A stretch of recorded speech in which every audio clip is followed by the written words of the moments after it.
Okay, what's up, everybody? Welcome back to Watch Dares TV. I'm back with another review, and this is of You Season 3. I know I'm totally late. I should have did this like last year, but in honor of the new season coming out next year, 2023, I want to do a quick review of Season 3. If you like this video, like, comment, subscribe, share the video for, I'll be doing a review of everything about the TV show, You, basically. From next up and coming seasons, however long the show comes out, I'll be doing reviews. So, let's begin.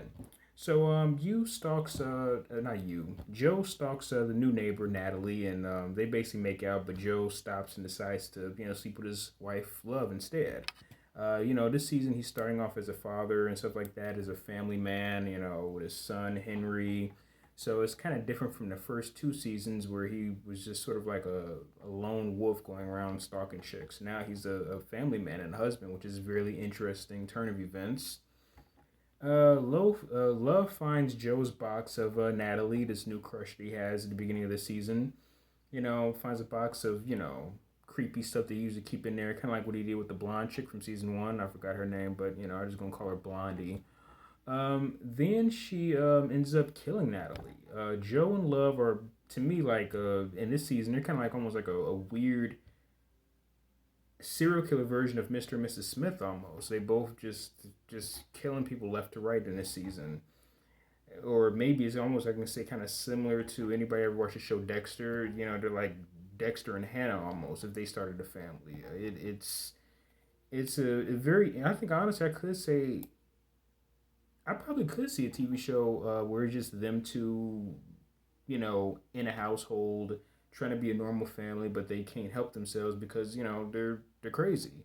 I actually wouldn't seem like that's a bad show if they would have make that with Joe and Love. But anyway, Love and Joe they make a new glass vault and they hide keys and they're inside the case when they're building this glass case that Joe usually likes to keep up under his library stuff from earlier in the series.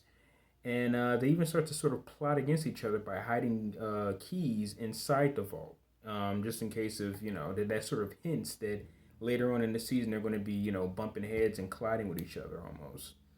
Love finds out Gil's daughters gave their family the measles, and she ends up just cracking his head open with a rolling pin. Yeah, that was a complete turn of events. I didn't think she would do that, but Love is a sociopath, so yeah. Gil is he's put in the glass box as Joe tries to find dirt on Gil, and Gil ends up hanging himself. Another turn of events I didn't see coming. He ends up hanging himself, and then they end up putting Natalie's death on him. I think that was way too easy for them to be able to set that up, but they were to make it seem like Gil had some type of love affair with Natalie and killed her and then killed himself. I thought it was a little too easy for them to set that up, but they were able to make it work for them because Joe will find any way he can to get himself out of any situation. This season, Joe starts to fall in love with a new girl, Marianne, and Love starts to fall in love with this young dude named Theo. So, yeah, that's also who would have known that they would also have a split in their relationship, also during all this crazy stuff going on. Love decides to have her and Joe do some swinging with Shelly and Carrie, this other couple that's in the neighborhood. And Love finds out Joe is thinking about somebody else, basically, and she, completely loses it during this weird swinging thing they were trying to do, which was totally awkward. Shelly and Carrie, they freak out when they end up hearing that Love ended up killing Natalie. So they completely freak out and try to run, but they ended up after fighting with them and fighting with Joe and Carrie, Joe and Love. They end up being put into the glass case, and they end up having their own relationship issues, and they almost even end up killing each other inside that box. I think it was Shelly tried to shoot the window, shoot it. Love gave him a gun, and Shelly tried to shoot her way out of it. It ricochets back, shoots. No. Carrie tried to shoot the window out. It ricochets and cuts her across her ear, almost killing her. Then she takes a gun and shoots him in the leg, and he almost dies, and just a whole bunch of craziness. But they eventually end up finding the key that Love hid in there, kind of like a Chekhov's gun. They find the key they love left in there, and they escape, and they live happily ever after with a book deal of their whole case, and they, were able to find some way to be able to create a way to fix people's marriages by letting them stay inside of a box, and which is ironic because that's what Joe used to do with these chicks, put them in boxes and stuff like that. So they were to make that crazy horrific event good for them and get a big book deal from it. So okay, Mary Ann has baby daddy issues, because she was drinking behind the wheel. So Ryan is like, yo, I'm gonna take this kid away for our kid from you. And Joe catches wind of that, and he decides to get on some Captain Save him type stuff, and decides to kill Marianne's baby daddy Ryan by pushing him off a ledge.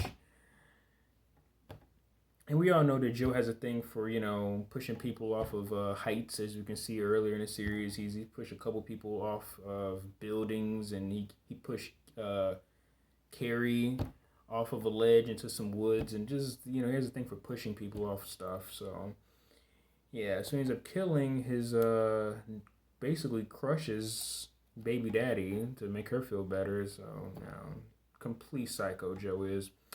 Natalie's husband Matthew didn't believe her, and Gil had an affair.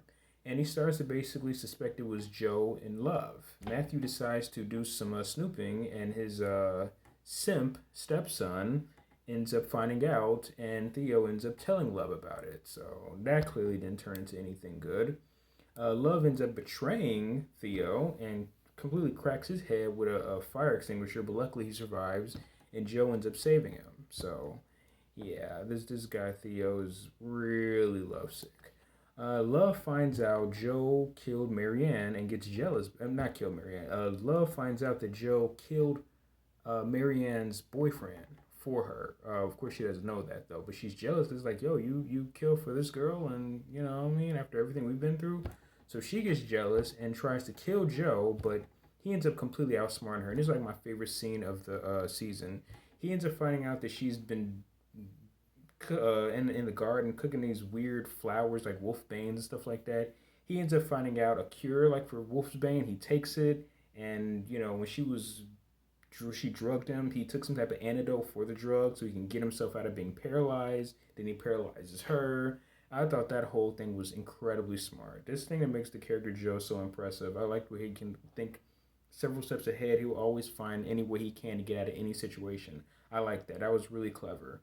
Love was going to kill Marianne, but she ends up deciding not to do it when she sees Marianne's daughter. So at least it shows that Love isn't completely crazy.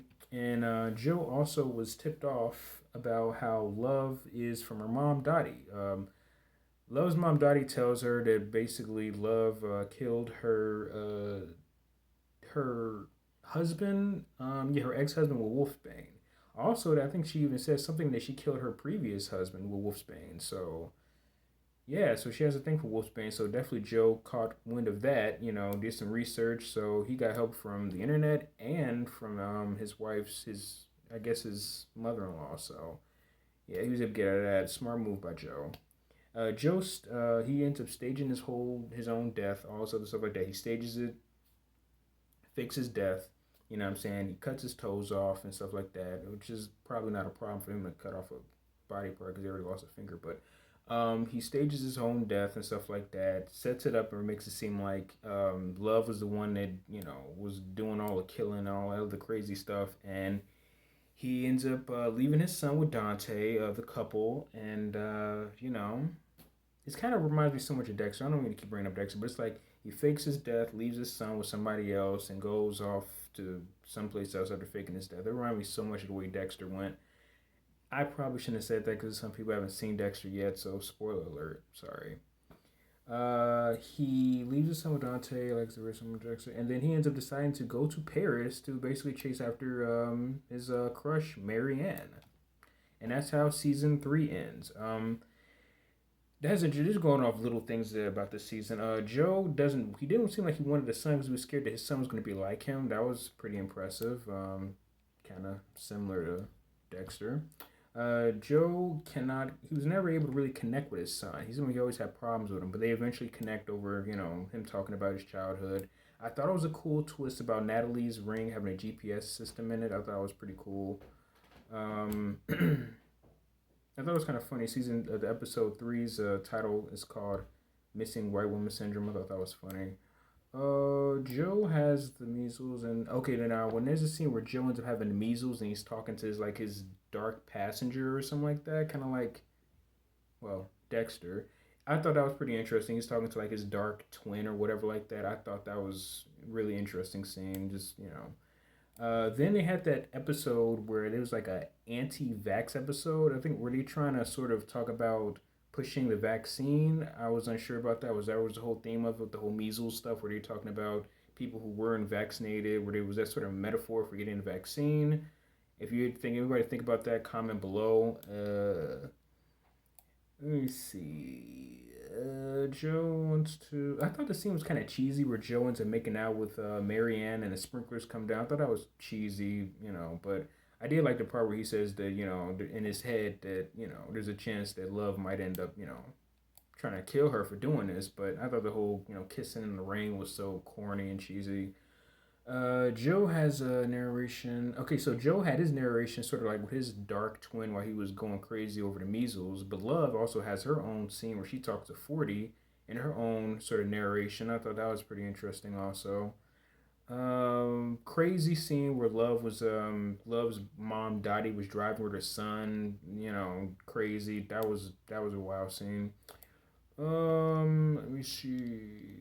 So basically Joe now, like I said, the season ends with Joe going to Paris and now he's gonna be stalking, I guess, French chicks now. I can't really think of a theory that I have for season four, but yeah, they're starting over fresh in Paris. So, from the previews I saw, Joe's looking more sophisticated, dressing in suits. He grew his beard out and so it's gonna be really impressive to see how this one goes. Some of the new characters they saw in the previews look decent. They look very upper class people in Paris. So I don't know. I can't think of too many theories I have for season four, but I can't wait to see it. And I will be doing a review of each episode, not a full season binge review like I just did now, but I'll be doing an episode breakdown of each episode instead of doing this. So if you like this video, like, comment, subscribe, share the video, and I will be doing a review of everything of the TV show You on Netflix. So thanks for watching my video.